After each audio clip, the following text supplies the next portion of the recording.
ನಾಡಿನ ಜನತೆಯಲ್ಲಿ ಮನವಿ.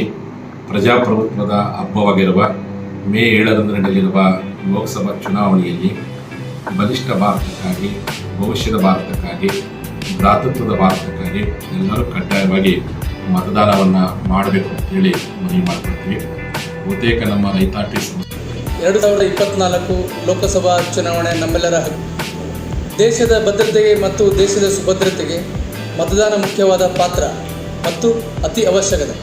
ಮತದಾನ ನಾನು ಚಲಾಯಿಸುತ್ತೇನೆ, ನೀವು ಮತದಾನ ಚಲಾಯಿಸಿ.